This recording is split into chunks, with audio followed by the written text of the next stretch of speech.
여러분 안녕하십니까. 권윤영의 CSI 리포터 권윤영입니다. 저희가 오늘은 그들은 왜 연쇄살인범이 되었나 시리즈의 2부를 시작하려고 준비를 하고 있는데요. 실제 수사와 분석을 했던 개념들을 토대로 해서 정리를 하고자 시리즈를 계속 진행을 하고 있습니다. 네, 오늘은 이춘재 연쇄살인 사건, 그 유명한 화성 연쇄살인 사건으로 명칭이 되어 있는 이춘재 연쇄살인 사건에 대한 내용을 진행해 보도록 하겠습니다. 안녕하세요. 서한서입니다. 권일영의 CSI 리포트 벌써 저희가 지금 3회 나가고 하고 있는데 아직도 좀 어색한데 귀엽게 봐주시기 바랍니다. 안녕하십니까. 동해 가을이 키우고 있는 개화범 고주홍입니다. 강아지 2마리는 구독자 수에 늘지 않아서 그 점이 좀 안타깝긴 한데요. 어쨌든 카운터 구독자 수가 날로 늘어서 저희 방송들이 사회에 좀 더 힘이 될 수 있었으면 좋겠습니다. 근데 개화범 캐릭터가 좋아요? 본인 스스로? 내 새끼보단 낫지 않습니까? 그렇군요. 네, 어찌됐건 또 진행을 해보도록 하겠습니다. 얼마 전까지만 해도 우리가 이제 일명 화성 연쇄 살인 사건 이렇게 알려져 있었던 사건인데 이게 작년에 진범이 잡혔죠. 진범이 밝혀진 거죠. 네. 진범이 밝혀진 거죠. 그렇죠. 뭐 밝혀져서 실체가 밝혀졌다. 범인이 검거되었다 이렇게 표현을 하고 있습니다. 그렇게 되면서 이춘재 연쇄 살인 사건으로 바뀌었는데 범인이 밝혀졌다고 당시 뉴스에서 일제히 보도했을 때 저는 첫 번째로 드는 의문점은 사건의 이름은 누가 짓는가? 두 번째는 미제 사건에서 범인이 밝혀지면 유가족의 심경은 어떠한 변화를 가져올 수 있을까? 하는 그런 느낌이 들었어요. 서 원장님은 어떻게 생각하시어요? 그래서 저도 뭐 이제 살인의 추억 이때 이제 시작된 시점이 저희가 이제 학창 시절이어서 고등학교 시절이었던 것 같은데 그때는 뭐 그냥 별로 그렇게 관심은 없었고 뭐 살인의 추억이라는 우리 뭐 1000만 넘는 영화가 있지 않았습니까? 그 살인의 추억 보면서 좀 대세겨 느낌도 좀 생겼고 어쨌든 조금 미스테리도 하고 그 영화가 범인이 잡히기 전에 촬영된 거니까 그렇죠. 범인이 지금 잡히고 나서 얼만큼 또 현실성 있게 접근을 했는지 이런 부분도 좀 재미있게 볼 수 있어서 다시 한번 살인의 추억을 볼 예정입니다. 저는 사실은 지금 고주홍 원장이 얘기했듯이 사건의 명칭이 되게 중요한 의미가 있다고 생각을 하는 사람이에요. 예를 들면 우리가 뭐 여대생 살인 사건, 또 뭐 이번에 이춘재 살인 사건처럼 뭐 화성 연쇄 살인 사건 이렇게 명칭이나 지명 또 그 피해자의 어떤 직업 또 뭐 이런 다양한 것들을 가지고 명칭을 호칭을 만들어서 우리가 부르는데 사실 그 이면에 보면 어떤 편견이나 편협된 사고를 좀 나타내는 경우들이 있어요. 그러니까 뭐 여대생 살인 사건 이러면 사실 그 여대생이라고 하는 것이 갖고 있는 사회적인 개념이나 의미를 우리가 사건 내용하고 이렇게 맥락을 가지고 해석하려는 노력들을 할 수 있기 때문에 사실 그 명칭들을 좀 정리할 필요는 있다. 당시에도 그거 화성 시민들은 상당히 반대가 컸다던데. 그 이제 뭐 사실은 그게 지명이 우리가 화성으로 되어 있습니다만 요 길만 건너면 왜 다른 동이고 뭐 이런 지명들이 있잖아요. 그런 장소들이에요. 범행 장소가 뭐 한 횡단보도를 한 2개 건너가고 나면 전혀 다른 동네인데 주로 일어났던 지역이 화성이다 보니까 뭐 화성이다. 그런데 지금도 거기는 화성이 거의 없어요. 뭐 동탄 이쪽으로 다 그 지명이 다 바뀌어 있고 행정 지명이 다 바뀌었기 때문에 일단은 이춘재의 연쇄살인 사건 이렇게 또 명칭이 되고 있고요. 경찰에서는 뭐 경기 남부 연쇄살인 사건 이렇게도 지금 지칭을 하고 있습니다. 아무튼 그게 무려 이제 33년 만에 네, 범인이 검거가 됐잖아요. 이춘재가요. 그렇죠. 어쨌든 그 사건의 중심에 뭐 수사하실 인력 중에 중심에 계셨던 또 참여를 하셨을 것이고 어쨌든 이 사건이 벌어져서 유력한 용의자가 체포는 아니죠. 어쨌든 감옥 교도소에 있었으니까 그때 소감이 좀 어떠셨는지 궁금하네요.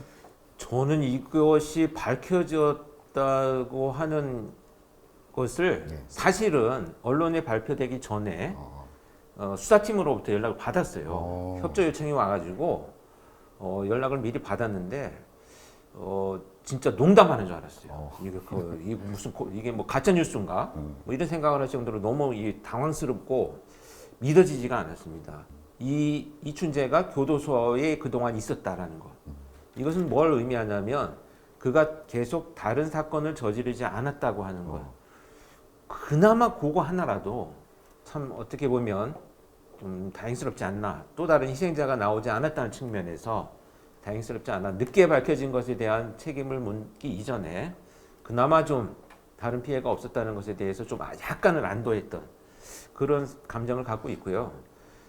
저는 이 사건이 일어날 때는 중간에 경찰이 되었어요. 제가 89년도에 경찰에 입문을 했으니까 86년부터 시작된 이 사건이 한참 진행되고 있을 때 경찰에 입문을 했는데 실제 사건에 투입되지는 않았습니다. 왜냐하면 이제 경기도에서 발생한 거고 저는 서울지방경찰청에서 근무를 했기 때문에 투입되지는 않았지만 그 형사기동대 요원들이 파견을 나가서 주민들을 귀가할 때 한 명씩 한 명씩 직접 집으로 진짜요? 귀가시켜주는 작전을 했어요. 그래서 그 당시에 정말 완벽한 치안 서비스 그런 작전을 펼칠 정도로 이 사건이 안타깝고 참 범인이 밝혀지지 않아서 굉장히 고생스럽고 고민스러웠던 그런 혼란의 시기의 사건이죠. 나중에 계속 얘기 이어가겠지만 네. 어쨌든 이춘재가 교도소에 그 처제를 살인한 그렇죠. 사건으로 교도소에 갔잖아요. 네. 그게 아니었다 그러면은 이 지금 우리가 이춘재 연쇄 살인 사건 이거는 계속 지속될 수도 있었겠네요. 그렇죠. 어떻게 보면 그 당연히 재범의 우려가 높은 유형이기 때문에 다른 형태로 변환되어 가지고 또 다른 범죄가 일어나지 않았을까 하는 이런 생각을 해봅니다. 네.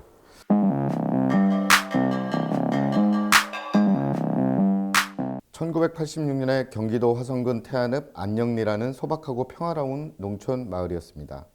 가을 거지가 한창이던 9월 19일 오후 2시경 당시 26살이었던 젊은 농부 유 씨는 소에게 먹일 풀을 베러 나왔다가 예상치 못한 광경을 마주하게 됐습니다. 길 옆의 풀밭에서 한 여성의 시신을 발견한 겁니다. 발견된 시신의 모습은 처참했습니다.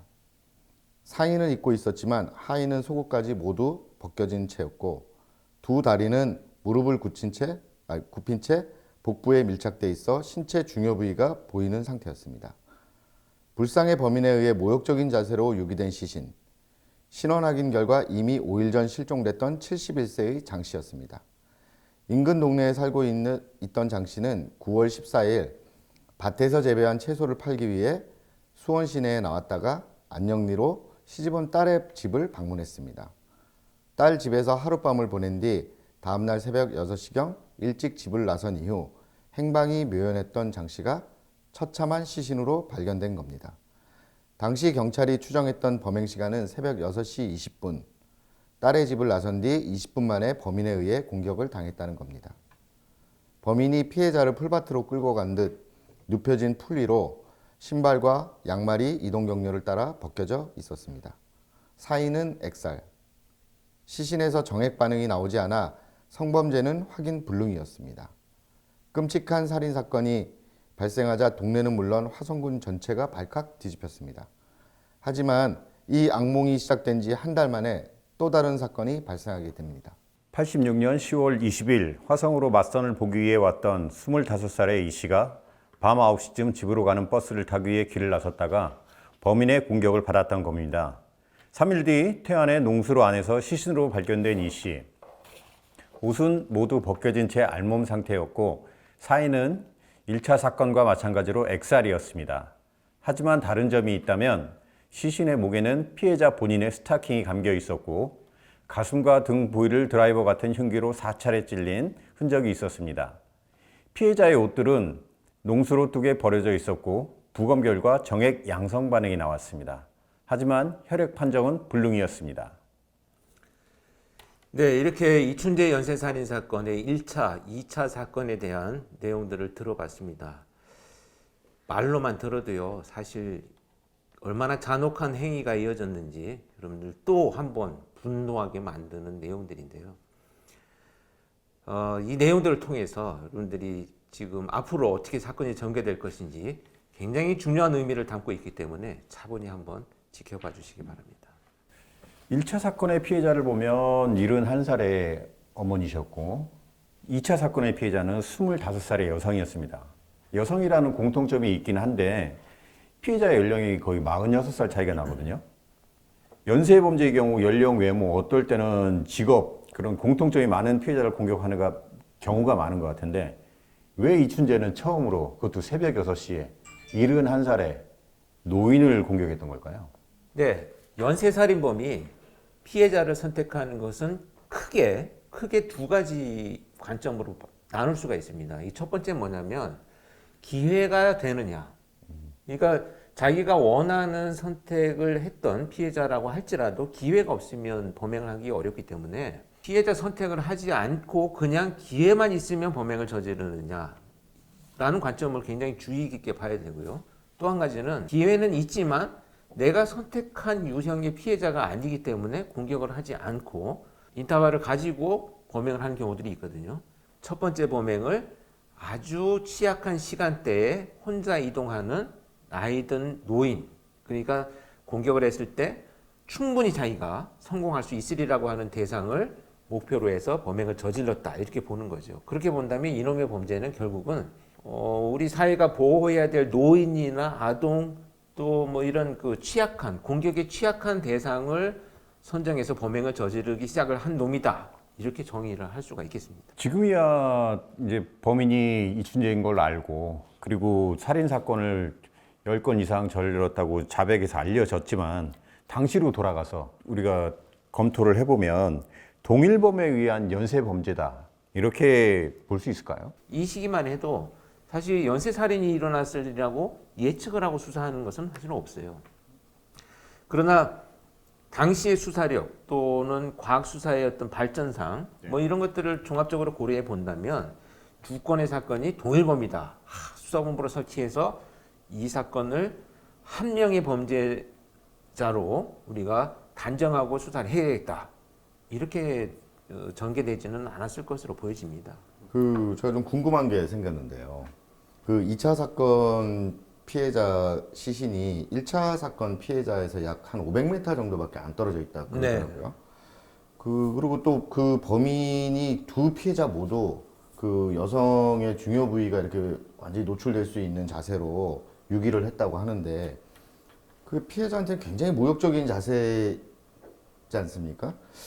꼭 이춘재는 왜 그런 형태로 유기를 시켜놨던 걸까요? 왜 그런 모습이 1차, 2차에서 나타났을까는 그 이후에 이 범죄자를 프로파일링 할 때 굉장히 중요한 요인이 되거든요. 그런데 결론적으로 말씀드리자면 지금 이 범인, 1차, 2차 사건에서 나타난 형태로만 본다면 이 범인은 범죄를 저지른 것 자체가 오직 성적인 목적에 의한 것이 아니고 피해자를 어떤 방식으로든지 공격하고 심리적인 공격, 물리적인 공격을 통해서 자기의 심리적인 만족감을 추구하는 어떤 이상 심리를 갖고 있겠구나 라고 하는 예를 들면 오직 성적 목적을 이루기 위한 연쇄살인이라기보다는 보다 더 살인범의 내면에 뭔가 어떤 공격성을 드러내는 심리를 갖고 있다. 이런 것을 이제 대변하는 행위다. 이렇게 보여집니다. 마치 뭐 승리하고 나서 전리품처럼 이렇게 막. 그렇죠. 그래서 이제 어떤 목적을 이루고 나서 그냥 시신을 유기하는 것이 아니고 시신 자체가 발견되었을 때 어떤 메시지를 전달하고 싶은 그런 목적을 갖고 있는 행동이다. 이렇게 이제 판단을 합니다. 이상한 놈은 확실히 이상한 놈이긴 하네요. 그러니까 이게 어떤 단순히 우리가 연쇄살인을 접근을 할 때 사람을 살해하는 것이 목적이다 이렇게 접근할 필요는 없어요. 그 이면에 과연 어떤 이유로 어떤 공격성과 분노를 드러내느냐 이것을 밝히는 것이 사실 프로파일링 가장 첫 목적이다 이렇게 볼 수 있겠습니다. 또 하나 궁금한 거 하나 여쭤보겠습니다. 네. 이게 지금 1차 때는 액살, 그러니까 손으로 졸라 죽인 거죠, 사람을. 2차는 그 범인이 흉기를 뭐 4회 정도 이렇게 사용해서 찔렀다고 나와 있는데 그 상황이 좀 바뀐 건 혹시 이춘재가 그 범행을 이제 1차 사건을 하고 2차를 저질렀을 때 좀 뭐 여유가 생겼다고 그럴까요? 뭐 이런 심리적인 변화도 좀 있어서 이렇게 그 살해 방법을 좀 바꾼 걸까요? 아니면 어떤 또 다른 이유가 있나요? 이것은 발전한 겁니다. 아, 무슨 얘기냐면 처음에 자기가 나이가 많은 여성을 취약한 새벽 시간대에 공격을 하면 충분히 범행을 잘 저지를 수 있을 것이다 라고 생각을 했는데 아마도 첫 번째 범행을 저지르는 과정에서 여러 가지 장애 요인을 발견했을 거예요. 뭔가 뭐 끌고 가는데 피해자가 고함을 친다든지 또는 뭐 저항한다든지 이런 자기가 예상하지 못했던 아마 변수를 경험을 했을 것으로 보여집니다. 그렇기 때문에 두 번째 범행에서는 보다 더 효율적으로 피해자를 제압할 수 있는 범행 도구를 준비한 것으로 보이죠. 아마도 이 첫 번째 사건을 통해서 이춘재는 뭔가 이렇게 하면 실패할 가능성이 있다라고 하는 것을 발견하고 나서 그 다음에 이제 범행 도구를 준비했다 이렇게 보여집니다. 여성을 공격하면서도 불구하고 범행을 정말 매끄럽게 완성하기 위해서 많은 도구를 준비한 그런 파렴치한 놈이다 이렇게 봐야 되겠죠. 그러면 프로파일링을 하실 때 연쇄살인범의 심리를 가장 잘 들여다볼 수 있는 건 마지막 사건으로부터 뒤집어 갑니까? 그거는 조금 사건마다 이제 다르기 때문에 어떤 방식이나 어떤 순서가 있는 건 아닙니다. 근데 중요한 것은 첫 번째 사건과 마지막 사건 간에 어떤 식으로 발전을 해 나갔는가, 또 어떤 시그너처를 남겼는가, 이것이 굉장히 중요한 분석의 요소인데 차차 이야기를 나누면서 하나씩 밝혀보도록 하겠습니다.